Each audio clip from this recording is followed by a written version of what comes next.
You're on the clock. It's the second round. You need a running back. Chase Brown and Amari Hampton are on the board. Which one are you taking? Let me know in the comments down below.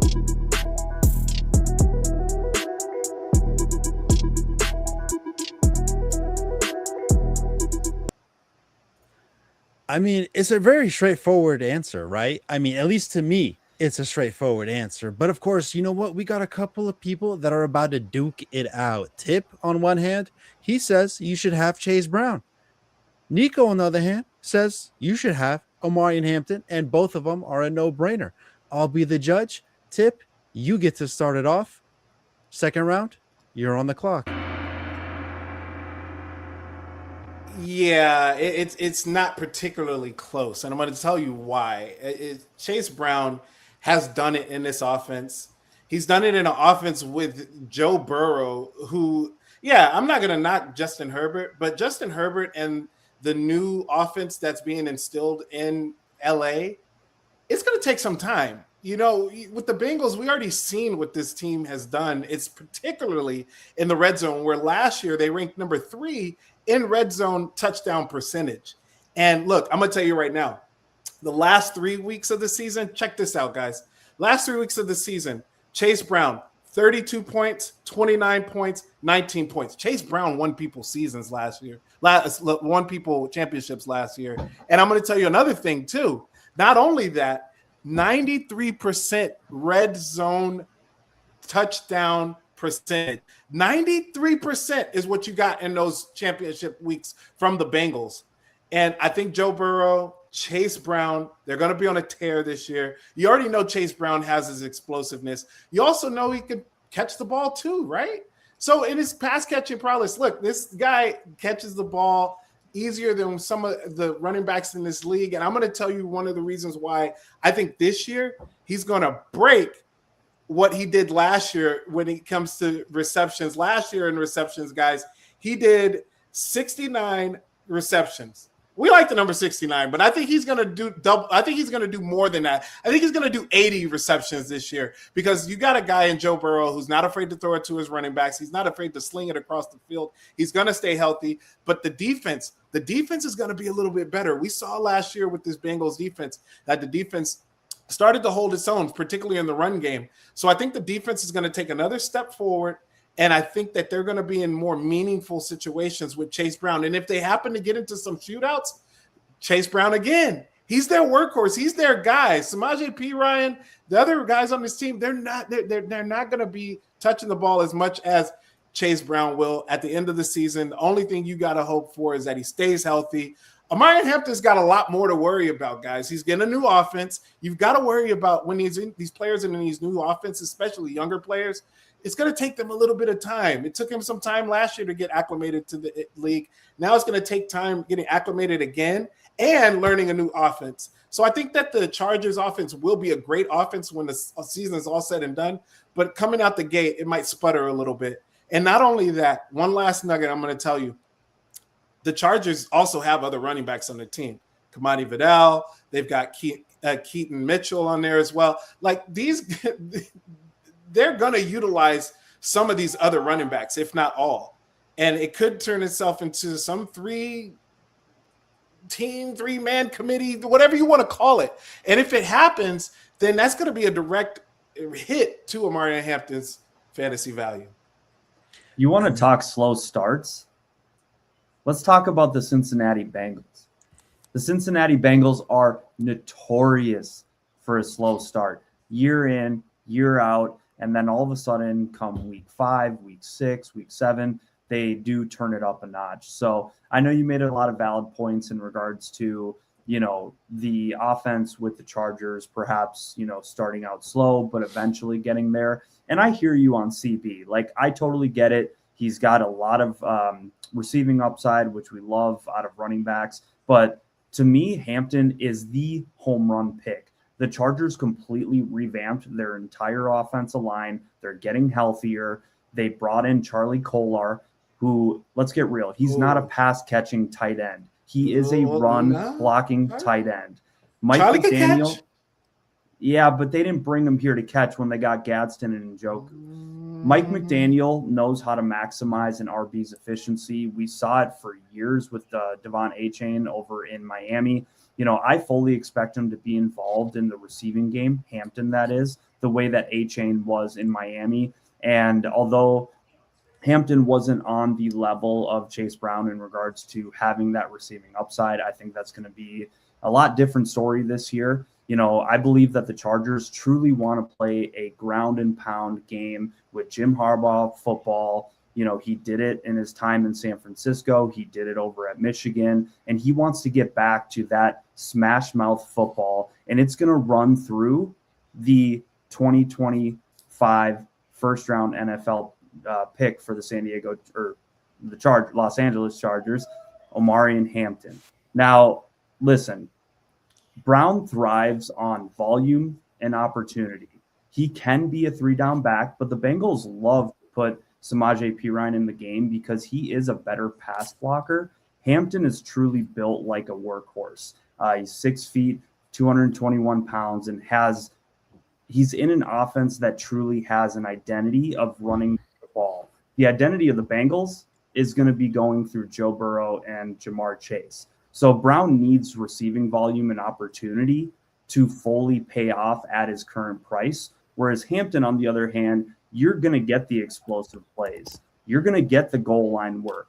And in fantasy, you want to. You're not going to get explosive. You're going to win the league. That's how you win the league, is drafting upside. And with the upside and the explosiveness that Hampton has compared to what Chase Brown has from an efficiency standpoint, to me, makes it a no-brainer that Hampton is the play. He's the guy who can finish as a league-winning RB1 compared to a safer floor in Chase Brown as an RB2. Okay, Nader, give it because he said the explosiveness. Chase Brown's probably one of the most explosive running backs in the league. The guy. No, the dude is explosive. Go out there and look at some of his tape. He thrives on opportunity. The dude, he does thrive on opportunity, but he's going to get it. He's going to continue to get the opportunities. Which is why he's going in the second round. Samaje Perine will be sprinkled in there. I'm not going to say he won't. Okay, I get that, but for most of this season, you got to. Chase Brown's still young. He's going to get majority of those touches. He's a safe bet for anywhere from 15 to 20 touches weekly. Like this is just on the sheer volume alone of the passing. Yeah, see, the problem is you guys both make compelling arguments, right? I think Tipp conveyed his argument slightly better. That being said, me personally, I'm going Omarion Hampton over Chase Brown.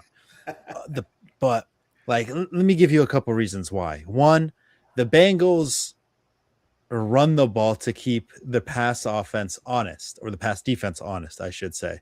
The Chargers run the ball to keep running the ball, essentially. Like, they're going to run the ball all 3 downs if they're able to. The Bengals, they might run it 1 or 2 downs just because, like, Joe Burrow's tired from throwing it. Yeah, they have to. Like, you just can't throw it 50 times a game. Chargers probably have a better offensive line. Chargers probably are in a division more set up for them to run the ball. The only reason why I would sit here and say, oh, yeah, you want Chase Brown's safetiness is if you're afraid of Keaton Mitchell. Or is it Michelle? Sorry, I don't remember his name. No, it's Mitchell. Mitchell, yeah. Keaton Mitchell. He is, to me, the only reason why you wouldn't draft Omarion Hampton. If he does have an explosiveness in this offense, the way that Mike McDaniel does, like in his speedy RBs, then he's going to eat into Omarion Hampton's workload, especially the explosive plays, the red zone work, so on and so forth. If you're not afraid of Keaton Mitchell, then Omarion Hampton is easily the guy you're going to want to take. So you're not afraid of Kamani Vidal either? God, every year there's a running back that gets on the field just because the guys in front of him are injured, and that's just Vidal. Like, if you're sitting here telling me Vidal is better than either one of those two, no, I'm not saying that. I'm not exactly. Saying that. But he's gonna get some touches, though, right? He should. I mean, he gets like 4 touches a game. Like, is that really going to ruin Omarion Hampton's fantasy value? No. Like same way Samaje P. Ryan hops on the field, gets like 3-4 receptions a game. It's not going to ruin Chase Brown's value either. Okay. Okay. But then again, unfortunately, like me personally, I like Ryan Hampton better. I do like Tipp's arguments slightly more. Yeah. Oh, look, 23 days. You're right, man. 23 Michael Jordan days until training camp for your boys. So for you, but no, that being said, I will say 69 is better than 80. I don't care how you frame it. You said 80 is better. It's not better. Well, 80. Well, 69 is great, but 80 is better in fantasy because 80 receptions is what he's going to get this year. I think it's already set in stone that he can get 80 plus receptions as long as Joe Burrow's there and as long as Joe Burrow's healthy. Let's take a trip down memory lane, okay? Let's take a trip down memory lane. Last year, you remember Joe Burrow didn't play, but maybe 5 games the whole season. No, I'm sorry, I take that back. He played 6 games the whole season. I'm not going to count that week 2 against the Jags. We got injured with second quarter. Chase Brown had 1, 2, 3, 4, 5 games last year where he had over 5 receptions, guys. Like that's big. That's you're getting the ball thrown to you. Now, a lot of those games they were probably behind. I get it. They probably lost a lot of those games. But I think that this is going to be one of those years where they lean on him even more in the passing game, especially if I think the defense has gotten better. But if that defense does take a step back or doesn't do what I think that defense can do, I think that Chase Brown's going to be relevant across the board. And he's relevant in the red zone. The team is efficient in the red zone. We saw that especially when Joe Burrow came back the last 3 weeks of the season. I like it. I just like Chase Brown, man. Fair enough. Now, where's our new judge? Nicho, help us out on the new one. I'm stepping up on the podium here after taking my L to Tip on Chase Brown there. But listen, a lot of good points, guys. Good combo. So our next battle, we are taking it over to the tight ends. We have, let's see, we got Nader, who's going to be defending and speaking on behalf of Mr. Brock Bowers. And we have Tipp, who's going to be speaking on behalf of I like how you turned it into a courtroom, Nico. Hey, I mean, the judge is at the podium, and we are off. God. Oh, there it goes. Oh, okay. So, Nico, Nader, you go first. I went first last time, so you go first because you got my guy Brock Bowers. I just want to know, I hate tight ends. I don't think they belong in fantasy football. That being said, Brock Bowers, his only weakness is his hairline. That is his only weakness. And say he took his owner's hairline and they like switched, unstoppable. He'd already be in the Hall of Fame if he had his owner's bowl cut, haircut, and all that good stuff. But then again, he is on the Raiders, which might be another weakness if you really want to think about it. But this guy is the best tight end for fantasy that you could possibly draft in the upper echelon rounds. Not Trey McBride, not Sam Laporta, not those rookies or wannabe rookies that just got drafted. I don't even remember their names. So on and so forth. Brock Bowers is going to be the guy because he is going to be on a team that's going to be, you know what? I'm sorry to say this, down a lot. He's going to have the passing script to allow him to put up fantasy football points. And realistically, when we want to break it down, he is the leader of that passing offense. Like the passing offense goes through him.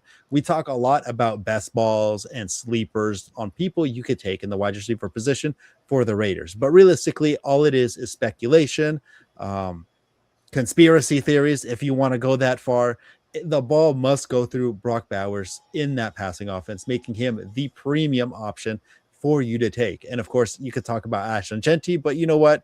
He's going to get tackled behind the line of scrimmage, making that 2nd and 13 perfect for Brock Bowers to get, of course, more fantasy football points. He broke, of course, the rookie record for receptions last year. He missed, I think it was 6 games, and of course had a down season. Even though he had more touchdowns, he had less receiving yards, which only means his sophomore slump is behind him, allowing him to, of course, accelerate forward and be the number 1 tight end. Rest my case. Oh, so you're saying the number one tight end is going to be Trey McBride again, right? So, okay, I'm going to tell you why, Nader. So it's quite simple. You talked about the volume. You talked about how much volume the Raiders are going to get. I'm not quite so sure because, I mean, they're still going to have a good defense. I think their defense is going to be much better. Whose defense is going to suck is Arizona Cardinals. Their defense is going to be terrible yet again. Last year, with under Drew Petzing as their offensive coordinator, they ended up leading the league in pass attempts. Not too far behind them was Mike LaFleur, who was the offensive coordinator for the Rams at 35 pass attempts. They are going to pass the ball quite a bit. Again, it's going to be those situations where all three of the pass catching targets can eat in fantasy. And if one of those guys gets banged up, Trey McBride, he proved it last year. You know, the years before that, he averaged, even going back to his college, I want to say even going back to his high school days, if I'm not mistaken, 2 touchdowns per game or per season. And then last year he has that blow up because Jacoby Brissett was there and they passed the ball a ton. I mean, that it's going to continue yet again with Trey McBride. This offense is going to utilize the passing game because their running backs, we already know what's going on over there. That's going to be a question mark on its own. So they're going to pass a lot. The defense stinks. Trey McBride is your number one tight end for the second year in a row. Look, I'm a Raiders fan. I throw all my allegiances out of the window, though, when it comes to fantasy football, and I have to speak the truth. I do. I do too. What do you mean? I don't. No, you don't. I haven't drafted a Raiders player actively until last year, Nader. How are you gonna tell me? Why? Because the Raiders have stunk when it comes to fantasy football. What do you mean when it comes to fantasy football? We stink. and so I'm not gonna put players that stink on my damn team. So what I'm gonna do is I'm gonna wait. I'm going to go and get Ashton Genty because Ashton Genty is going to catch a lot of passes too this year. And so is Jalen Naylor. And so is Trey Tucker. And so is Jack Best. Like, they are going to have weapons around Brock Bowers. Brock Bowers is going to be the guy. But you know what happens sometimes to the guy? You get phased out of the game and you have to have other players step up. I think that we'll see some games where they just triple team, get Brock Bowers off his game, bracket coverages, whatever you want to say to get him off his game. I think that they try to do that to defenses because they know what they're facing if they don't. So I think that, you know, he's got a little bit more to cover. And I'll leave you with this last point because people are going to say, well, what about Marvin Harrison Jr.? What about Michael Wilson? Yes, those guys will get targets as well. But you can't deal with those two guys as headaches and then have to deal with Trey McBride in the middle of the field. Those two guys open up the middle of the field for Trey McBride.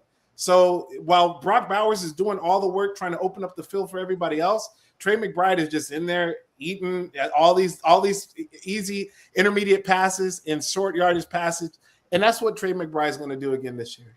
Now, you say that, but he doesn't, and I say he, I mean Brock Bowers, doesn't have to go against the Niners defense, the Rams defense, the Seahawks defense twice a year. It didn't matter last year. I mean, I get he's it. Matchup proof. Yeah, he can be, but no, he's garbage time type of player. That's not what you want when you're facing and drafting somebody in the second round. You want somebody who's going to be a little bit more consistent and not necessarily garbage time proof. Now, actually, I say that, but Brock Bowers is the definition of garbage time, considering he's on the Raiders. But that being said, I just want to know, Tipp, did this one hurt you? Did it hurt? No, did it hurt? No, it didn't hurt too bad because, I mean, look, you brought up, well, I'm going to tell you something. You brought up the San Francisco 49ers. You brought up the Seattle Seahawks. You brought up the LA Rams as well. I mean, he torched the Seahawks twice. Both times he played it. Well, one time he really torched them, 127 yards.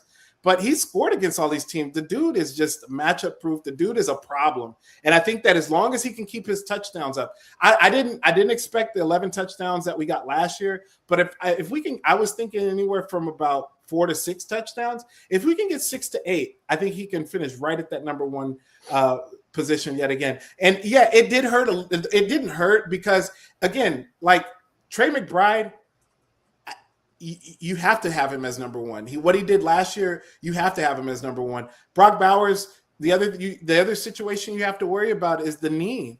The knee never was right last year. He said it. He said the knee was not right, and you just got to wonder if I believe it was a PCL injury. I'll have to double check that. You guys can fact check me on that. Those things can linger, man. If those things linger, I fully account that he's all healthy this year, but it could just take one of those crazy little plays or picks that happen in the game, and he's back on the shelf again. Trey McBride is just that dude, man. I really think that he can replicate what he did last year. And that's catching up with the Cardinals. We did our catching up with the Cardinals with Trey McBride. Yeah, and right now the pick is in, says McBride is the best all-around tight end in all of football. Strongly disagree. He's a great pass catcher, not the best tight end in football. Strongly disagree. Actually, he's not even the best. He's got George Kittle over there, and Nader's got George Kittle over there. Yeah, he's not even the best tight end in his division. Right. So, like, let's calm down on that one. No, George Kittle's all around. He's probably not even the best tight end on the Rams, too. Like, you know what? They somehow always show up on the field scoring touchdowns. And you know what? He's probably not even the best. Yeah, he's probably not even like the second best tight end in the division either, when you really want to think about it like that one. Somehow, it always works out that way. Anyway, Nika, who won? Well, I got to tell you, gentlemen, I hate to do this, but I'm giving Tipp the full-on sweep. The 2-0. Even though personally myself, I'm taking Bowers over McBride if I'm in the situation. So very similar to the first round. But hey, let's hop into some news and notes. Oh, Nicho got some news and notes. Nicho's news. Yeah. All right, boys. Well, before we jump into the next round of battles, and hope you all like that first segment, congratulations to Tipp for the clean sweep. Let's take a quick lap around the league with Nicho's news. We've got extensions, camp notes, player usage updates, and a few things that could actually matter for fantasy football. Some of it, it might be noise. We're still in June. Some of it might be real, but either way, we're going to talk about it because it's been reported. And I know that Nader is sitting over there pulling out his hair, thinking about this very first one. Kyle Pitts was extended. 3-year, $54 million, 36 guaranteed, the largest 3-year contract in tight end history. God, Tipp, you know what? When you remember to unmute your microphone, I'll let you have the floor on it. I'm unmuting it right now because I told you, Nader, we're doing the Pitts dance, baby. We're doing the Pitts dance. It doesn't mean anything. He's still trash. Oh, look, you got Kevin Stefanski over there. Kevin Stefanski is the man. Look, there's a reason that this has happened. So whoever the quarterback is going to be this year, whether it be Tua Tagovailoa, whether it be Michael Penix Jr., dude, you've got to be excited with these players that are getting extended, getting their money, getting their bag. Drake London just a couple of days ago. Now you got Kyle Pitts. I think that Kyle Pitts is easily going to be a top 7 finisher in tight ends this year. I'll go bolder than that, dude. I think he can replicate what he did last year. I think he can finish inside the top 5. What was he last year, Nico? Top 3? Kyle Pitts? I don't think he was numero dos. Yeah. Number two. Yeah, I don't think he can do that. I don't think he's going to get there, but I think he can finish in the top 5. I said top 7. I'm going to go a little bolder. Top 5 this year. I think it's just going to be sheer volume for this guy. This offense is going to be a nightmare, man. I mean, you got Bijan Robinson you got to deal with. You've got Kyle Pitts and Drake London. This is going to be some trying times in the NFC South for those defenses. It's going to be an intriguing year for that division as well. So, but I think I love it. I think we're going to do the Kyle Pitts dance yet again this year. And shout out to him for making that money. So now hopefully can he do it again? Yeah, I mean, hey, good for him. But I think he's trash. I think he always will be trash. And I think I will be correct when it's all said and done, buddies. All right. I mean, for me, it really boils down to, if you look at Pitts' production when London was active and healthy, it was mid, like the definition of mid. You're Yeah. looking at your, 4 for 45, 5 for 70 is like his ceiling. It wasn't until London was missing time towards that latter part of the year. But at the same time, there's no denying the guy's athletic ability. He's 25 years young. I personally believe that if Tua is the quarterback, that would be better for Kyle Pitts than if it was Penix. Penix has a stronger arm. He likes to pepper his ex-receiver, a.k.a. Drake London. I do feel that Tua is more of your short to intermediate precision passing, which would obviously benefit Bijan and Pitts, but we'll see. I lean towards Tua. What about you guys? You guys think it's going to be Tua or Penix? I think so too. I think, yeah. It's like, do you want a dumpster or a trash can? They just want another lefty, man. They just want another lefty. Hey, I'm a lefty. Can I put my name in the hat? Try out, see how it goes for you. The NFL is declining to hold a supplemental draft this summer, currently leaving the 2027 draft as the only way that college quarterback Brandon Sorsby is able to enter the NFL. Josh Downs. Shane Steichen, Colts head coach, plans to move Josh Downs all around the formation, giving him ample opportunities to play not only in the slot, but also on the outside and be able to exploit mismatches against opposing defenses. In OTAs, Downs was seen on the outside plenty during minicamp, making plays no matter which quarterback was directing the offense. I really like Josh Downs this year. I truly do believe. I mean, you have Michael Pittman, who was shipped out of town over to Pittsburgh. You're now looking at, anywhere between 100 and 120 vacant targets that are now up for grabs. Now, I do believe that most of it will be going to someone I talked about last week as a second-year breakout, which is Tyler Warren. But at the same time, based on where Downs is going in a lot of your drafts this year, I do believe there's a little bit of value there. I think this news is important because we're seeing him play more than just the slot. I know he's a smaller receiver, but at the same time, if he's getting the opportunity, Daniel Jones is coming off his injury. And honestly, he might struggle with the deep ball a little bit, which means more short intermediate, which could mean, more ample opportunities for Josh Downs. Any thoughts there, gentlemen? Nader, did you hear it? I think Nicho is getting on the hype train with this one, man, because I just can't do it with Josh Downs, man. It's just you alluded to it. He's a smaller wide receiver. He always gets banged up. I like the fact that he is getting this opportunity or could get this opportunity. But how long will it last, man? I really think you're on the ball with the Tyler Warren pick. I think that, a lot of people are maybe not forgetting about him, but they're not talking about him as much because it's Indianapolis and it's kind of boring. But I really think that he could be the one that emerges in this offense. And I think Josh Downs will just be one of those guys who does things here and there, but just not consistent enough. Yeah. It's off-season hype news to me. You know what? I do not want Josh Downs on my roster. If he goes off, he goes off. Good for him. It'll be on somebody else's roster, not mine. I'll let somebody else deal with it. Yeah, definitely. With that, if you're looking at 9th, 10th round, potentially looking at some upside, I will say if someone like a Keenan Allen goes there, value gone. So if they, or like a Diggs, like if they bring anyone in, that value would be gone. Brenton Strange extension, tight end for the Jacksonville Jaguars. This is a big news. Tight end's getting paid. Apparently, they just are extending everybody there, and every report out of minicamp and OTAs is basically saying that everyone in the Jaguars offense is going to take off this year. It's starting to feel kind of worrisome, almost like too much hype. But anyways, Brenton Strange extension, he agreed to a 3-year extension worth up to $48 million with $25 million guaranteed per his agents. Any thoughts there, gentlemen? Well, go ahead, Nader. Who? It's like really like who? I don't know. All right, enough said. You need to stop, Nader. You know who Brenton Strange is. I love when bad franchises overpay their players because it just He's a good- handicaps them he's a later good on. one. Now, of course, that's not necessarily fantasy related.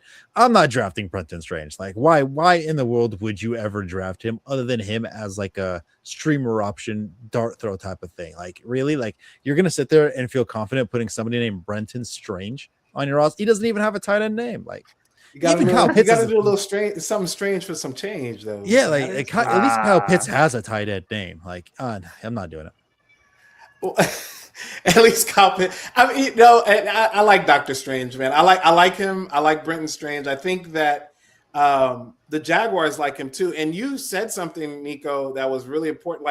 Like this offense, Liam Cohen said that this is the time right now that they are fine-tuning some of the things that they've done last year. They're not necessarily building or like trying to install new things. They're just fine-tuning those things that they did last year. And I like that. I think that you do the things that you did well, you fine-tune them so you can do them even better. And look at where this offense finished last year. Look at where Trevor Lawrence finished last year. I think this offense is on the up and up. So I like Brenton Strange, and I wouldn't mind taking him as a flyer in a tight end premium league. I think that you can take him as a flyer, and he could be one of those players that does really well for you. Now, again, he's a tight end, and Nader does have a point about some of these tight ends. If you don't, get some of the big guys that we just talked about, Trey McBride or Brock Bowers, it's kind of like you punt the position. I say pump your brakes on that. This position is getting a little deeper now. Brenton Strange wouldn't be my number one tight end, but if you're going to do a yin and yang type tight end situation like my boy Coop on Fantasy Alarm, then Brenton Strange would be one of those yin or one of those yangs on my team. There we go. Now, of course, we're going to continue on with the round 3 running backs of the this or that. But before we do, make sure to comment on the chat. See how you're liking the show. Want any suggestions? Want us to talk about any specific player? Make sure to drop it down in the comments down below. But of course, as well, like, subscribe, follow us on socials. Of course, at FF Space. You want to make sure to check us out on YouTube, Spotify, Apple Podcasts, and of course, stick around to follow the journey. Now, the round 3 running backs, Javonte Williams, Nicho, and of course, I have Kyren Williams. Tipp will be the judge. Now, of course, Nicho, I'm going to let you start it off first.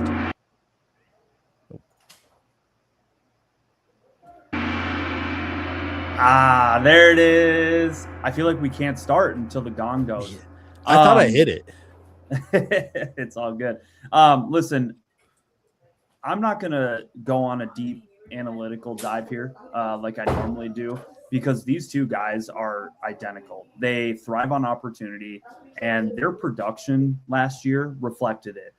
Neither of them is super efficient with their touches, but there's a clear reason as to why you should be taking Javonte Williams over Kyren Williams, and it's 2 words. It's Blake Corum. There is no Blake Corum in Dallas. There is a Malik Davis, there is a Jaden Blue, and a Phil Maffa behind him. Both of these guys' opportunities and productivity on the ground and through the air were fairly identical, and Javonte did it in 1 fewer game than Kyren did. The argument for Javonte is that the gap between them may not be as big as the market may think.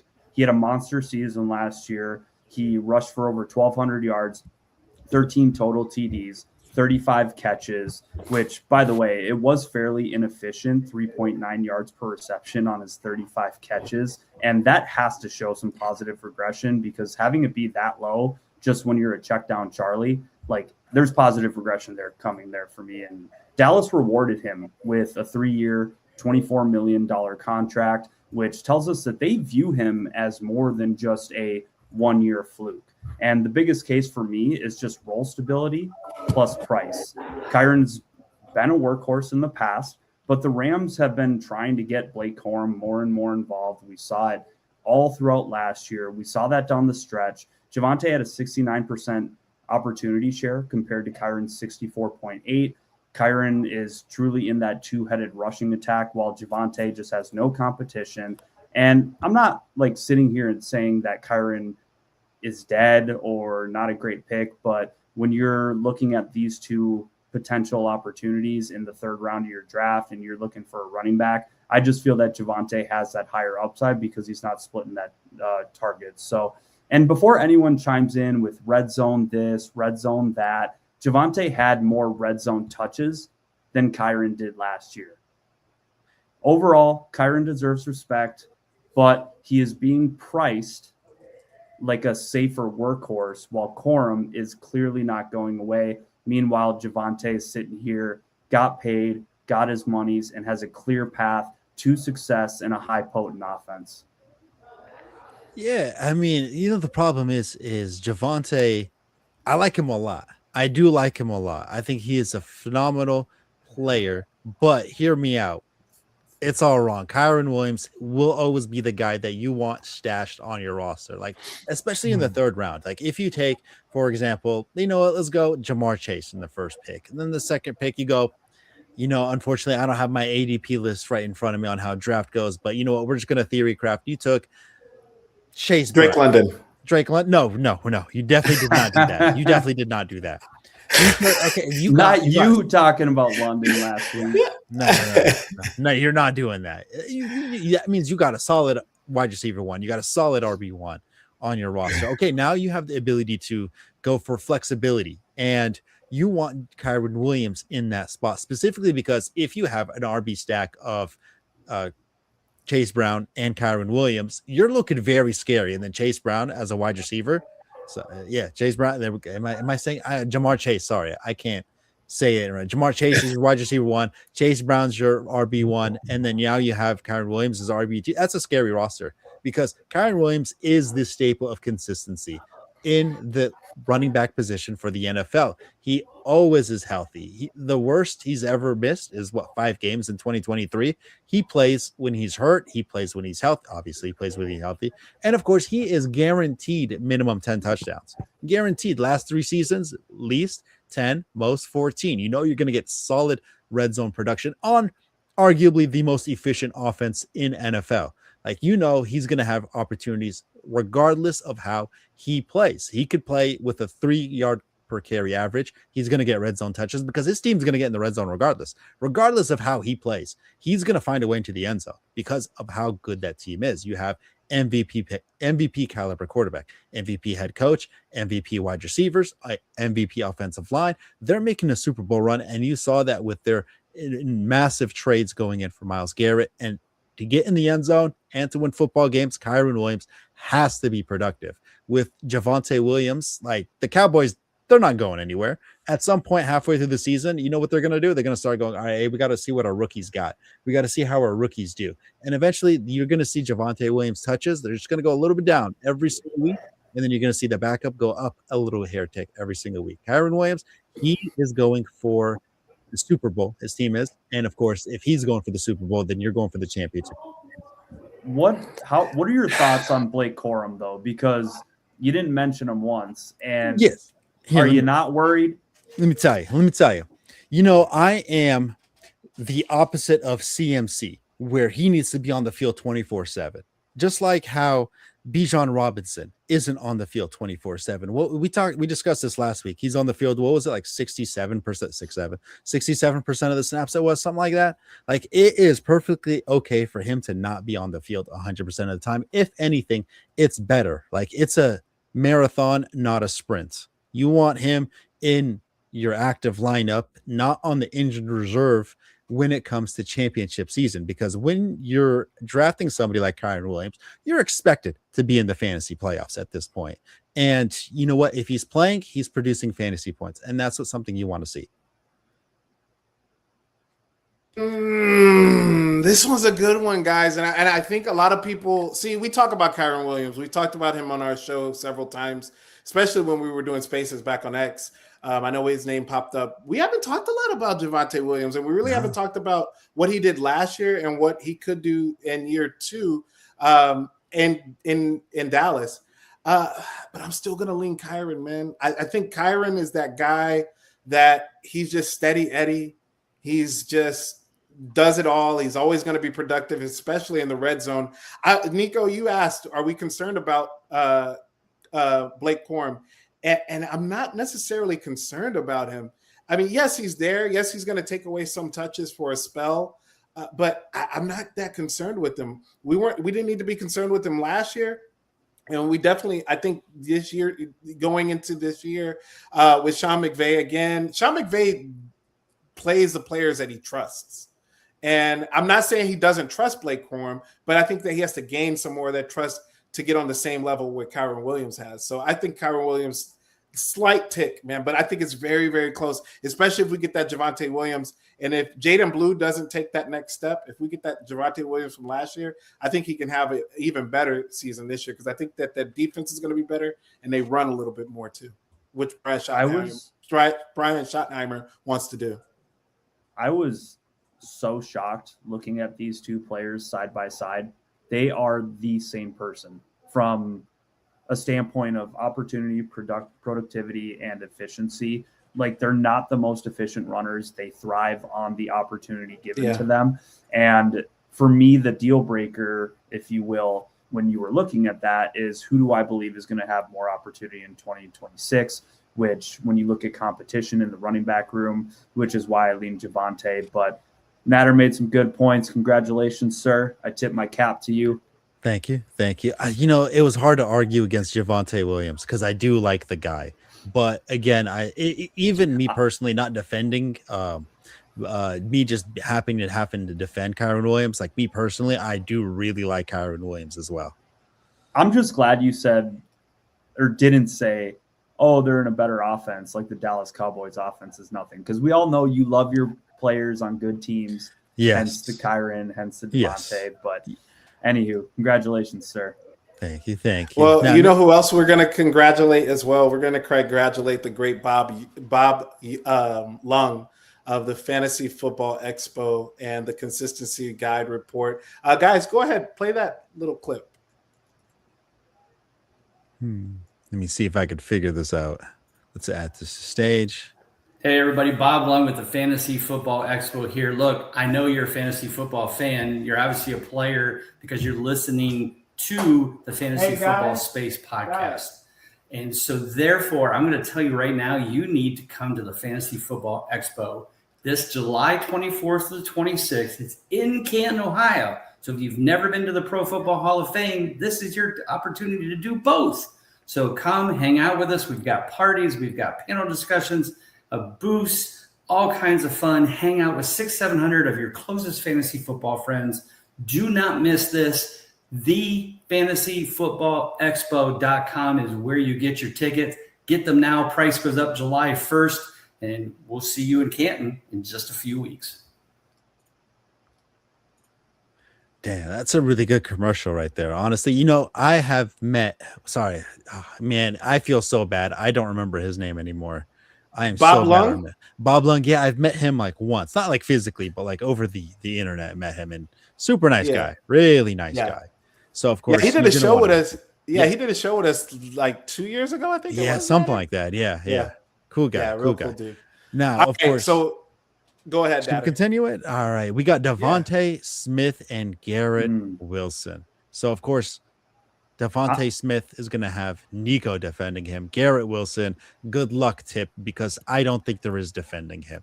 But, Nicho, you're on the board first. Let me hit the gong. Let her rip. This guy I am planting my flag on in 2026, and that is Devontae Smith. Listen, Garrett Wilson, I'm going to come out and say it right now. He is the better, perhaps, volume bet and targets, but Devontae Smith will be better from an efficiency and overall production standpoint. Like, Wilson's case is fair. He is the clear, number one alpha in New York. He has 315 catches and over 3,000 yards and 18 TDs in his career there. But guess who is now also the alpha with his team? And that's Devontae Smith. And the problem is, like, we keep thinking of Garrett Wilson like the situation in New York is finally fixed. I'm going to sit here right now and I'm going to tell you it's not. At some point, you have to ask whether you want the better target projection player or the player attached to an offense that you actually trust. Devontae Smith had 77 catches and over 1,000 yards in 2025, and that was with only 4 TDs. If the touchdowns normalize even just a little bit and he gets anywhere north of 6 to 8 touchdowns, Devontae Smith is going to be an absolute smash at his spot. And I believe they will normalize with the departure of A.J. Brown and his 29.5% target share just completely gone. The Eagles' offense is simply, to me, more predictable than what the Jets' offense is going to be. Smith is attached to Jalen Hurts, a stronger and healthier offensive line, and a team that should thrive in scoring positions. And again, Wilson may see more targets, but Smith's targets will be significantly more valuable. Smith is better in yards per route run, separation, yards per reception. Devontae doesn't need 12 targets to matter like Wilson does. He can win deep, he can win in the intermediate area, and he can turn 6 to 8 targets into a monster game. At the end of the day, look, Wilson's fine. He's a safe floor, but I mentioned it earlier when I was talking about Hampton. I prefer drafting upside, and Devontae Smith is that upside. Wilson gives you the target ceiling, but Smith gives you the better offense, efficiency, and a cleaner path to a true wide receiver jump compared to what you're getting with Wilson. Slim Reaper, to the moon. To the moon. Tip. I don't know how you're gonna top that, but good luck. Yeah, I'm gonna go ahead and I will top that because Nicho said it. Nicho talked about how the consistency. He talked about the knowing what you know, and what you know with Garrett Wilson is 2024 251 points. 2023, 213 points. 2022, 215 points. The only reason he didn't get 200 points last year in fantasy football in a standard PPR league, I don't know if that's a thing, a standard PPR, in a PPR league, is because he got hurt. So he would have done the same thing again with these terrible quarterbacks that he's played with. Aaron Rodgers was the best quarterback that he played with, and that was a broke down Aaron Rodgers. So now you get Geno Smith. Yes, guys, please don't sit there and laugh because I'm going to talk about Geno Smith for just a moment. When Geno Smith has protection, he's a capable quarterback. He's capable of getting a star receiver like Garrett Wilson the ball. And guess what? They have a better offensive line on paper than the Raiders did last year with Geno Smith. So Geno Smith has an upgrade in offensive line. He has an upgrade with the wide receivers at Garrett Wilson. This is all screaming out for me. Another one of those years where you get over 200 plus points from him. He's a borderline wide receiver 1, high end wide receiver 2. The other thing I'm going to tell you this as well with the Eagles, the whole A.J. Brown situation, I understand that vacates a lot of targets. You know how I feel where I think some of those targets are going to go, and it's not to Dontavian Wicks. I think a lot of those targets are going to go to Saquon Barkley because that's just going to be a safety zone for Jalen Hurts. They don't throw the ball a ton. They haven't in the last couple of years. Yes, that was with Kevin Patullo. And but I think Sirianni still wants to emphasize the run. Sean Mannion is there now. Sean Mannion is going to emphasize the run. He's going to use Saquon Barkley. I think that the Slim Reaper gets used in the offense, but I think that he also gets abused for fantasy purposes because he's going to be, or he may abuse his managers because you're going to be falling under that inconsistency umbrella yet again. They got Mekhi Lemon. They've got Dontavian Wicks. They've got Hollywood Brown. They've got a lot of different receivers who do kind of the same thing, but some of them do different things. Oh, yeah, and don't let me talk about Dallas Goedert, who got 11 touchdowns last year. Like, the Slim Reaper, he'll get in between the 20s, but when they get down there deep, when they need to get the dirty work done, there's just so many other mouths or so many other players that can give them that positive outcome and so much more opportunity that I think that Slim Reaper just comes out just a little bit. So I'm drafting Garrett Wilson because the only thing I think that's stopping him is health. Yeah, the problem is you were up with a tall task, Tip, and unfortunately, you had a judge who I don't hate Garrett Wilson more than I hate like Kyle Pitts and stuff like that. But I will never, ever, ever in my right mind recommend somebody ever draft Garrett Wilson I mean, when you look at his like stat totals of last year, he had one with actually he had a London game with zero catches, 0 yards, 13, 71, 50. It's just Don't look at it week by week you in have to, that because like aspect. that's what you get, right? Like that's what you week to week. He drafted him in the 3rd round. You lost your week. He lost you the week by getting those donuts.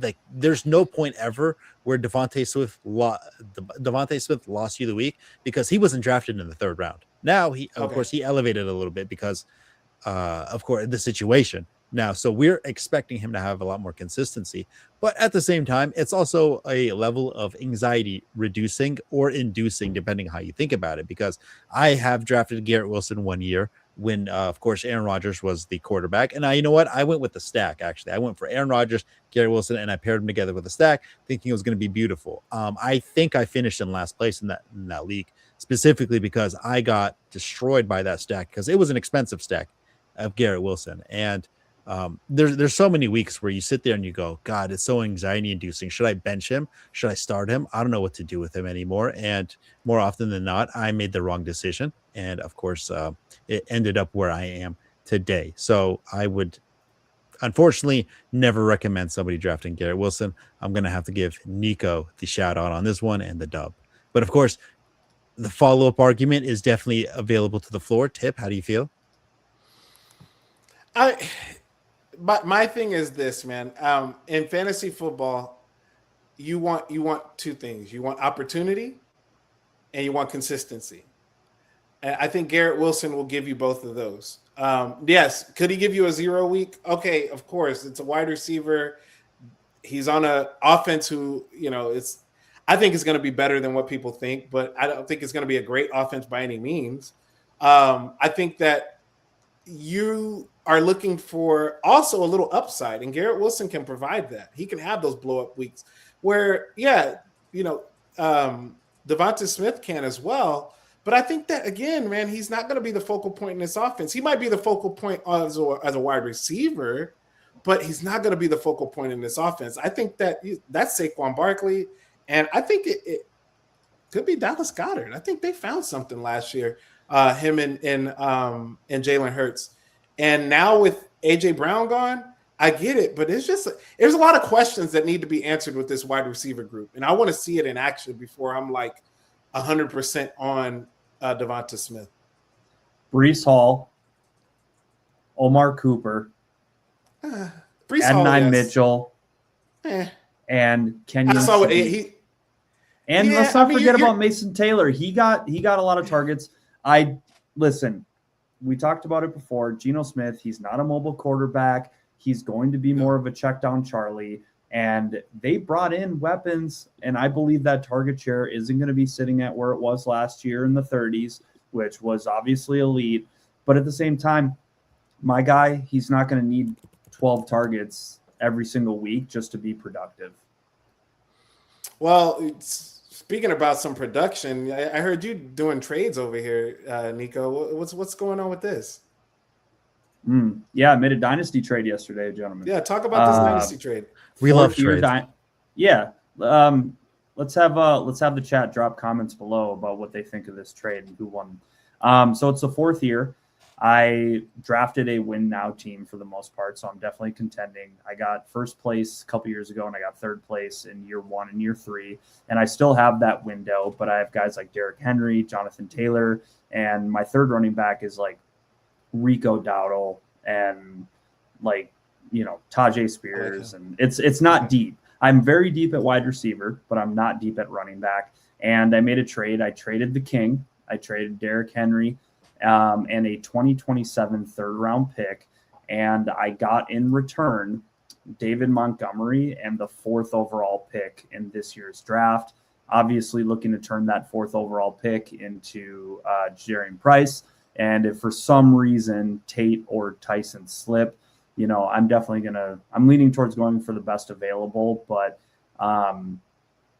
what do you guys think? I mean, Derrick Henry, he keeps defying the odds, but he is still. It's like, when is it going to happen? One of these days, it's going to happen. And I don't know if you were like, we were doing a space last year, and Greg Kellogg came on there, and he was talking about how he thinks Derrick Henry is done, was washed. And for a couple of weeks after that, he was, and then he had that 4 touchdown game in December. And there's the joke around Derrick Henry coming back, being the Yeti, especially the fantasy footballers. They always talk about him. When the colder months come around, it's Derrick Henry time. I don't know, man. I think it's a good trade for you because you're getting rid of a player in Derrick Henry. I think you probably could have got a notch up just because of the namesake. But David Montgomery is not a bad name to have. I think that he is going to be the number one guy and for the Texans offense. I don't think he's going to be a bell cow. But I think he will be the number one, option when it comes out there in the backfield for them. So I like that. You got a player now. Nothing irks me more, fellas, when these players they trade away a player just to get a pick. It's like, why are you doing that? Like, you don't even know who the hell that pick's gonna be. Like, what if that pick is trash? What if that pick doesn't amount to anything? So you got to go out there and get somebody, get another player for if there's going to be draft picks involved. You got to get another player, and I like what you did there. And then you got the 4th overall pick. Nader, what do you think of that? Now, did you pick? Well, obviously, did you take the 1st round pick knowing that you're going to be able to get Price, or is it just a speculation? I took the pick knowing that I would probably get Price, but if for some reason Carnell Tate or Jordan Tyson fall to me, obviously Jeremiah Love's not falling to me. Who are your receivers? I would again, feel Nico? good about that. Nico Collins, Jamar Chase, Zay Flowers, Alec Pierce. It's a double flex. You ain't worried about those other. Exactly. But my mindset in Tate, most situations is usually go with the best available player over the positional need. And maybe it's because I got burned by it last year. I drafted Caleb Johnson over Emeka Buka in this same team, and maybe it haunts me a little bit. But I truly do believe you need to just focus on drafting the best available player and let the cards fall where they may outside of that. But knowing that I was getting essentially Monty and presumably Price for Derrick Henry in a 2027 third, I'm not thinking. I think you about did that really well, man. I think you did really well. I mean, you could have. The only thing I could have said is maybe go up a notch or maybe get 2 running backs just off the stake of his name, dude. But you're getting that 1st round pick, and I like Jadarian Price. I think he can do something in Seattle there. But what I will say is this: the only thing this is what I wanted to say. Post that on X. Post that trade on X under our account tonight. I want to see what we get some track. A lot of people like these trade questions, and so float that out there this evening, and let's see what we get from that. I think we're going to get some good content on that one, man. That'll be good. Yeah, I do. I would be interested to see. Hypothetically, if Price is gone and you draft a wide receiver, like you can't start 5 wide receivers at some point, right? Right. So that'd be correct. Then I would be rolling out JT and Monty. Yeah, that'd be But then again, my 3rd running back would be Rico Dottle, Kenneth Gainwell, Tajay Spears. Oh yeah. Okay. See, I like Kenneth Gainwell. I didn't hear that name before. I had to pull up the team. No, now you're cooking, bro. Now you're cooking with gravy, bro. You're good. But I needed some youth. I needed some youth on this team. Yeah, you needed with a JT little bit and of Henry. youth. Yeah, some fresh legs. Yeah. Hey, real quick, guys, before we close up shop for tonight, let's just real quick give a couple of sleepers. We can talk about them another time, but let's just real quick give sleepers and some breakout players. Nader, we're gonna start with you. So give us 1 sleeper and 1 breakout player, and you go ahead, go. Average running back 38 spot. Rashid White is got to be a huge sleeper that people need to start taking more seriously. Like, he is on the Commanders with a backfield competing with JCM, aka Bill, and then some rookie named Katron Allen. Like, he doesn't even have a running back name, and you're telling me Rashad White can't beat them out? Like you're telling me somebody, JCM, Bill, got outsnapped by Chris Rodriguez every single time they played together. like you're sitting here and you're gonna tell me that Rachaad White isn't better than them? Like you're kidding, you're crazy. Unless Rachaad White just falls off a cliff talent-wise, like there's just no way that he sits there as running back 38 and finishes the season running back 38 or not, or worse, I should say. Like he is, in my opinion, guaranteed a plus 20 RB finish. Like, and that's to me like the floor. It should be like the 15 mark. All right, look, time's ticking. So give us the breakout guy. All right, breakout guy is going to be my boy Matthew Golden. And unfortunately, I could sit here and give you all the statistics and reasons of why I think so, but realistically, there isn't really that much of a statistic for me to go off of, other than he's just got to do it. Like you just gotta break. Like, he has to. Like it can't be much worse than this. That's like my thing right now for you. Like you just can't do that much worse. When you're the first wide receiver that the Packers drafted in the first round in the last 20 years, and you're going to tell me that he's a bust, he can't be a bust. They got to force feed him. They got to make sure they prove the franchise right, and somebody is got to look good. And Matthew Golden has got to be that guy, or else they're just never going to draft somebody early anymore on the offensive side. Yeah, the Pick Is In podcast is right. Keep an eye on Katron Allen. And you know, Rachaad White, though, is a great sleeper. Nicho, give us your sleeper and your breakout player. Yeah, it's Jonathan Brooks. He's sitting around 10th, 11th round at that point of your draft. Prioritize upside. He's still 22.9 years young. Chuba Hubbard is probably one of the least efficient running backs in the NFL. He thrives on opportunity even more than the guys we talked about earlier in the show. And then my breakout is by Shell Tootin. 260 carries are now up for grabs with ETN gone.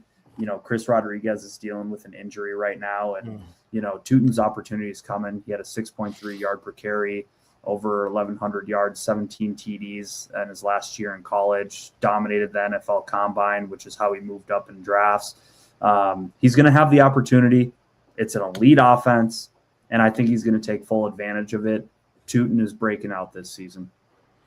Everybody's talking about Bishal Tootin. That has been a hot name most all offseason, and I think it'll continue to be a hot name. I think Nader, you drafted him in the fourth round, or in the the third or fourth round? Fourth round. And you guys gave me so much slack. So much slack. Yeah, and I'll do it to whoever does it. Whoever is out there and drafts Bishal Tootin in the fourth round, I will give you a bunch of flack. Don't get it twisted. I'll be right, buddy. I got him in like the 10th round in my startup dynasty draft that happened pre-ETN. So I love that. It was now 10th round we're talking. There's no way you can get him in the 10th round now, but I think it's definitely closer to that fourth round that Nader had done earlier in the offseason. But definitely a steal nonetheless. I think he can break out. I think this whole offense is going to break out. It already did. I think it could just build up on that. For me, I'm going to just be quick, guys. My sleeper is Tyrone Tracy. My breakout player is Chigoziem Okonkwo. Sleeper Tyrone Tracy. If you want to read some more on him, I did an article on Fantasy Life. You can check it out there. And the same thing with Chigoziem Okonkwo. You could check them out there. Other than that, let's close up shop. What do we have, Nicho or Nader?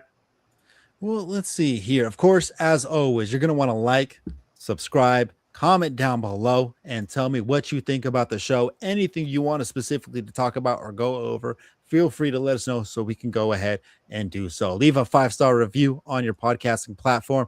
And, of course, follow the Fantasy Football Space on X. And, of course, these degenerates that I have alongside me. And, of course, we are on a journey to be the best fantasy football players we could possibly be. Well, other than that, hey, let's move on and hit the end of the show. Good luck, everybody.